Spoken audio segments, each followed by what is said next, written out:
Welcome to Unstitching ADHD Urban Head Talks. I'm your host, Dr. Stanley Ekiyor. And with me today is a seasoned educator, Mr. John DeGrandis. Presently, he works with one of the urban school districts in New York State. Mr. John, welcome to the show. Glad to be here. Can you tell us why education? Honestly, education was a second career for me because my first foray was in corporate America. To be honest, it wasn't fulfilling. And I knew that teaching would be something, I knew that's where I wanted to go, but I wasn't sure that the compensation was going to be where I wanted it to be. But I went into education because that's where my heart was. I wanted to help kids and make a difference. Every day I go to work, I make a difference in somebody's life and my own. So it's fulfilling for me and it's fulfilling for my students, I hope. I've seen what you do, and I know how lucky the kids are, and that's why I spoke to you about coming over, and I'm so excited that you did, and my listeners have to hear from you today. Let's talk about what this show is really focused on. ADHD, otherwise known as attention deficit hyperactivity disorder. What from your experience have you seen that are the struggles or the challenges faced by students that are diagnosed with ADHD in the classroom? Well, it's a great question because for me, I had an edge because when I was younger, I was diagnosed with hyperactivity. It wasn't called ADHD back then, but that's what I had. Looking back now, I can see that. Um, the struggles that I see my students that with ADHD have are they can't sit still for a long time. They can't sit in a seat for a 40-minute period without some activity. Information that I put on my smart board, I make sure that it's in very big fonts. I make sure that there's colors. I make sure that it's easy to see, that it's clearly laid out on the board. When we're doing close readings, I'm an English teacher by trade. So when we do close reading, giving students graphic organizers, very clear directions, success criteria, using rubrics, these are all things that I think are really just best practices for all teachers, but why not do it for everybody? Because the stuff that's good for the kid with ADHD is great for the kid that's learning regularly as well. So I look at it as I'm teaching all my kids and using all my strategies that I would use for my special ed kids and my ADHD kids, and everybody benefits, not just the students that I might be focusing on if I was just focusing on ADHD or special ed. So now that experience, how do you bring that to bear with your relationships with teachers? Because right now you're a coach, instructional coach. You're supporting teachers in that very large school, a lot of students, supporting teachers to have the same mindset. How are you doing that? And can you describe the experience Hmm. for us? Yes, that's a great question. To me, it's pretty simple. I call it compassionate teaching. I teach the way I wish I was taught. And I share that with my teachers and say, if a student, if you were a student sitting in your own classroom, how would you enjoy the class? Would you be interested? Would you be engaged? Would you be happy that you're a part of it? Would you leave the classroom thinking, wow, I like that class. That was fun today. Mm. I want my teachers to think like a kid and how they're experiencing the class for themselves. And I want the kids to leave the class thinking, I want them to be raving fans. Wow, Mr. DeGrandis' class is great. Mrs. So-and-so's class is great. I want you as a teacher to be thrilled with teaching and be excited and bring that passion into the classroom because that's what's engaging.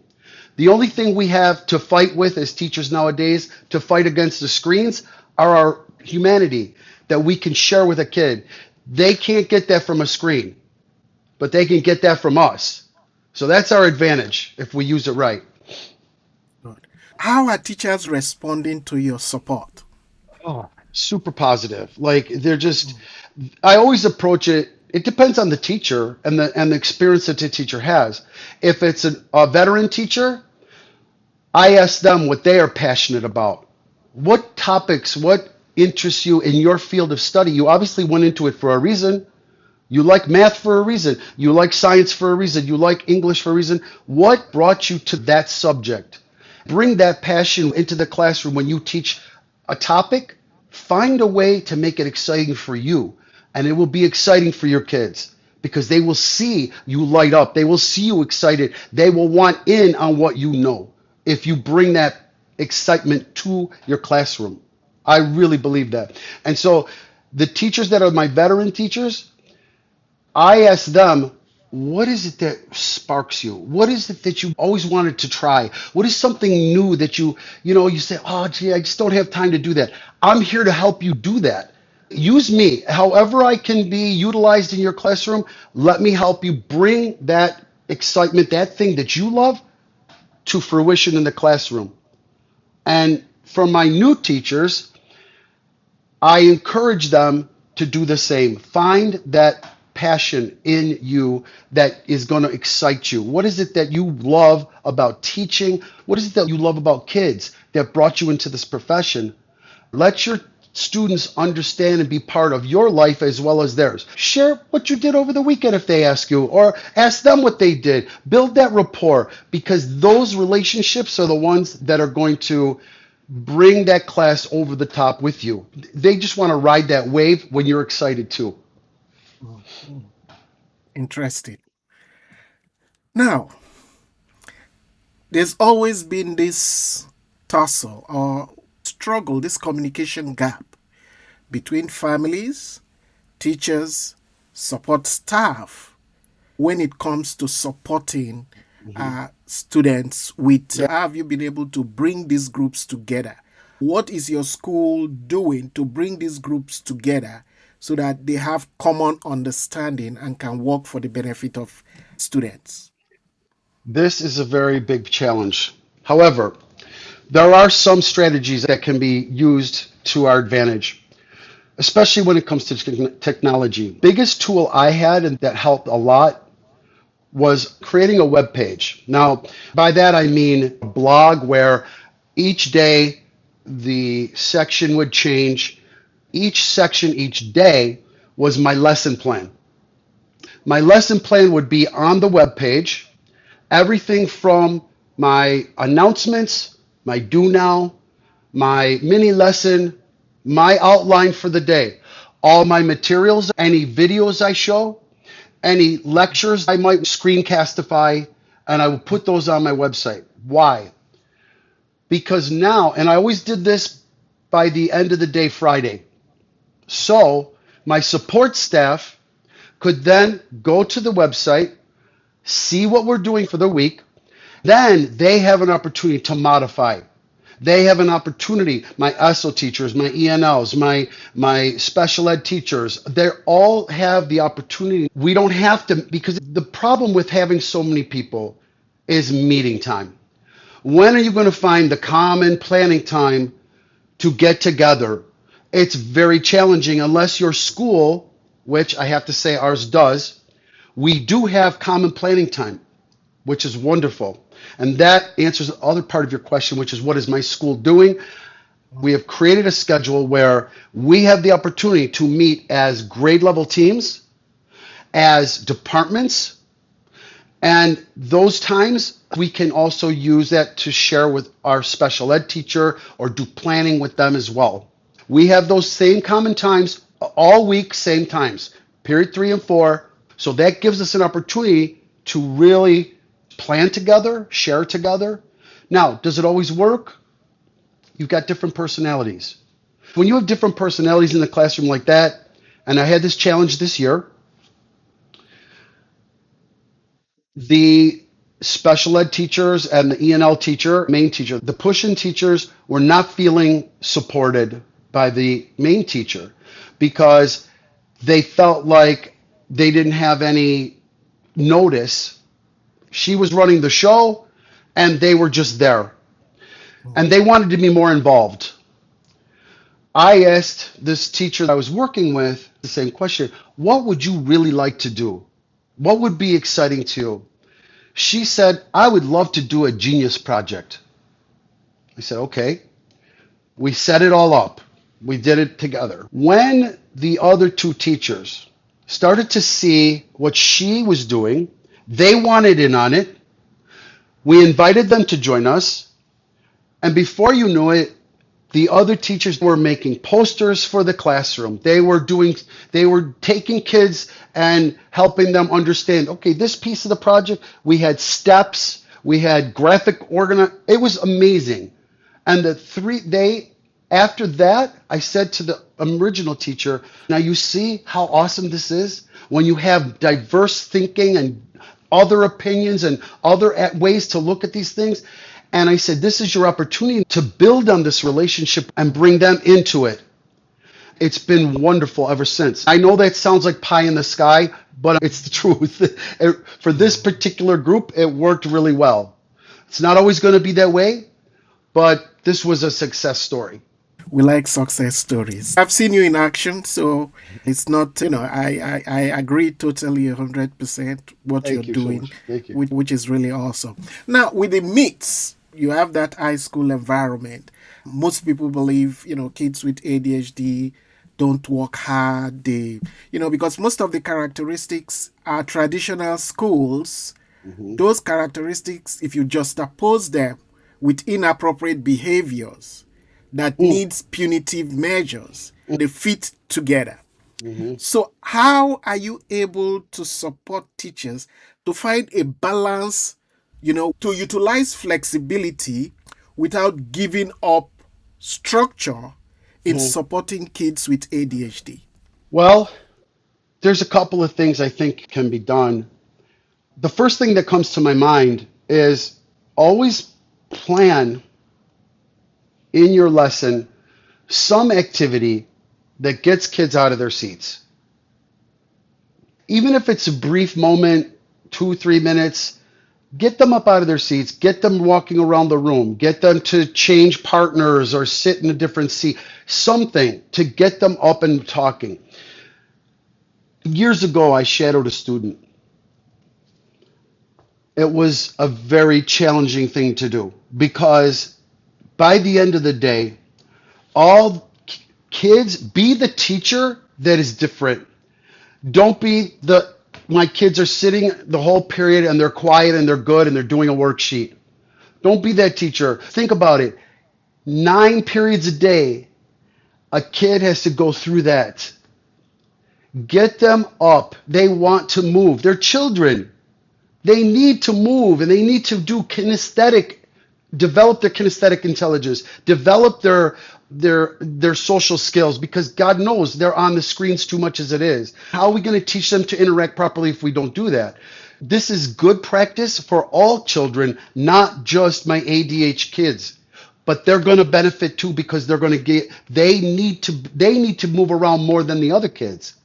So get them up and moving, get them doing things. If you know that your kids can handle it, fine. But your kids that have ADHD, you've got two of them or one or two of them, let them be the leader of the class. Let them pass out the papers. Let them help you lead the class.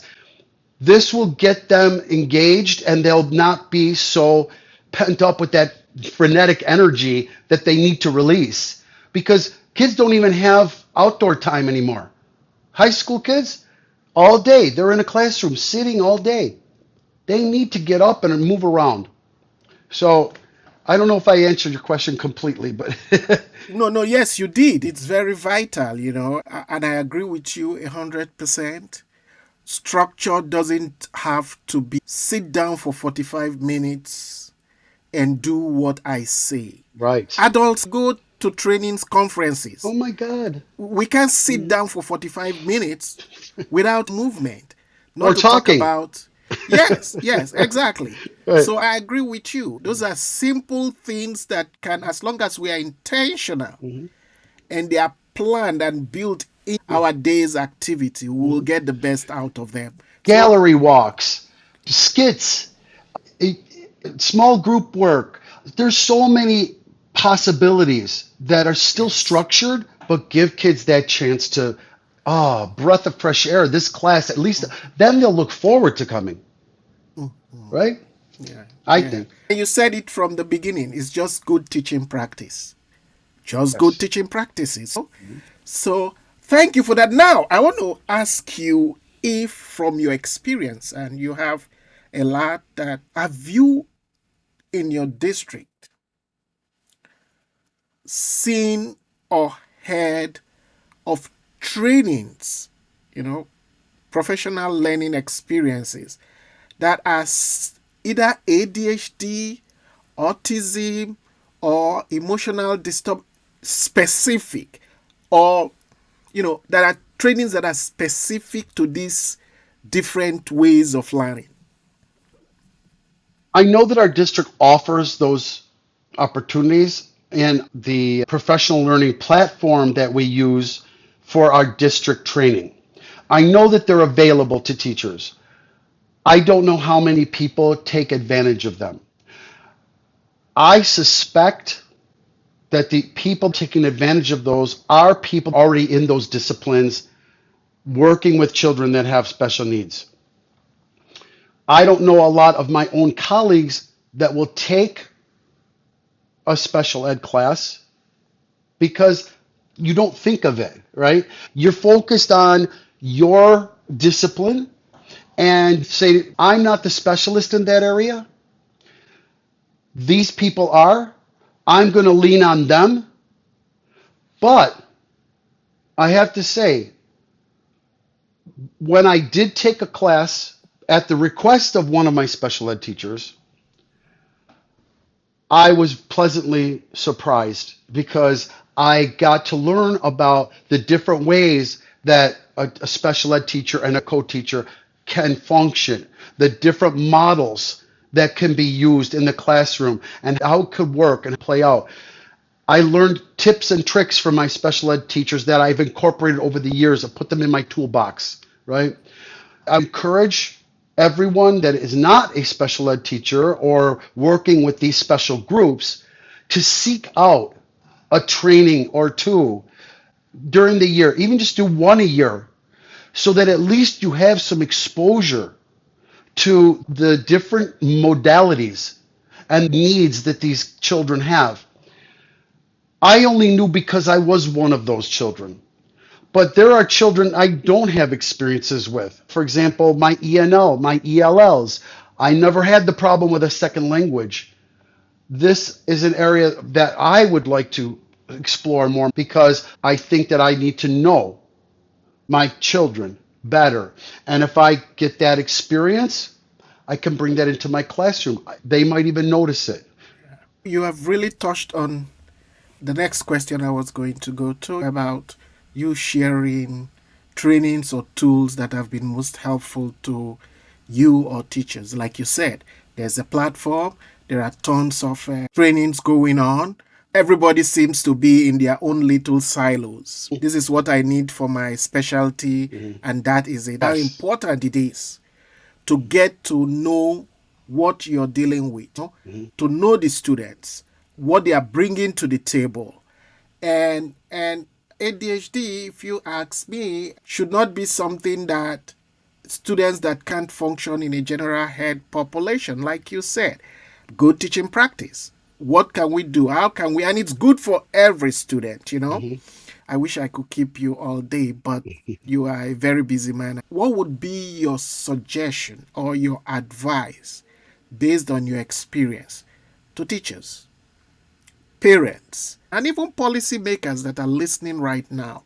What will be one or two for each person that you would say, hey, this will be helpful? I would say for teachers to get to know what strategies work well with your different populations and incorporate them into your classroom for everyone. Make it for everybody. You can't go wrong. The practices that we have, and you can get that from your special ed teachers. Ask them. They would be thrilled to share their expertise and tips on how you can give the whole class these opportunities. Talk to your colleagues. That's the number one thing for our teachers to do.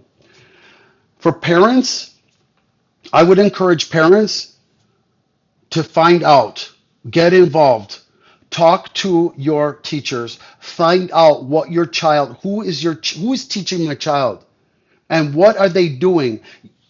I'm not saying be a vigilante about it.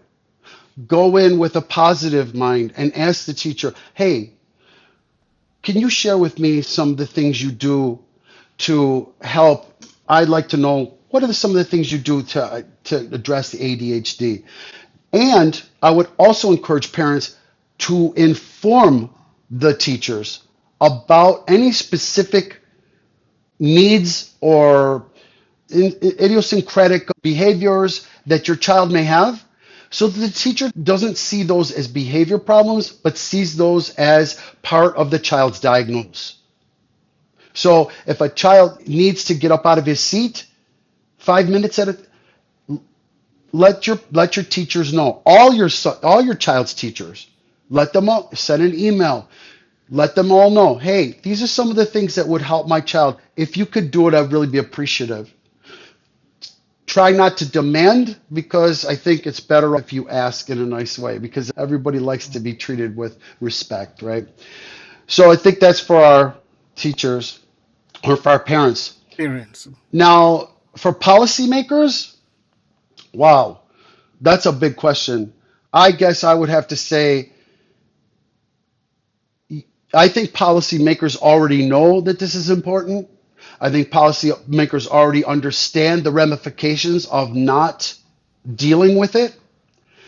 And we're still trying to find the right laws, the right policies, the right way to structure our classrooms and structure our school districts and structure our time in schools, especially with scheduling.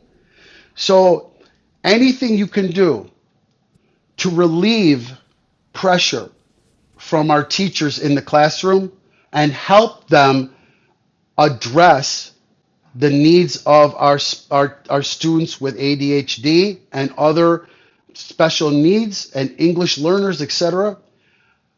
Please make it easier, not harder. Remember, we're working for the children. We're not working for anyone's convenience. We're working for the children. And support our teachers who are helping them, because the teachers are on the front line. They're there every single day, have to deal with every single thing that is thrown at them. And so what can we do to make our teachers feel more supported? And what can we do to make our children feel more included in what we do? And that's what I would say, three things. Yes. Thank you. You're welcome. You just hit the nail on the head. Parents, try to understand the needs of your kids and make yourself available. Help teachers understand what your kids are bringing to the table. Get involved. Figure out what's going on in school. What are they being exposed to? Do people understand the Yes. challenges? Do they know how to address those problems? Mhm. Collaboration is key. Teachers, build relationships so that you can understand them. If they trust you, they will let you into their world. They will let you understand what it's like. And if you know, chances are you can support them. Policymakers, there's a lot that they can do. Reach out to those at the forefront. Get your information from those working with these kids so that you have the right information and know the needs of the environment and those teachers, so that your policies will be targeted towards providing those needs. There Yes. cannot be accountability without tools to help people become accountable. So provide those tools for them. Thank you so much for your insightful and motivating experiences that you've shared with us today. We are truly grateful. If you are out there listening, thank you so much for tuning in.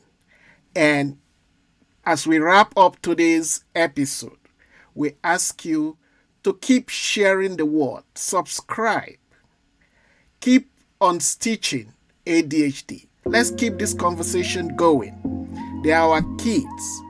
And the more we know, the better we can interact and support them. So thank you for tuning in, and we look forward to seeing you in our next episode.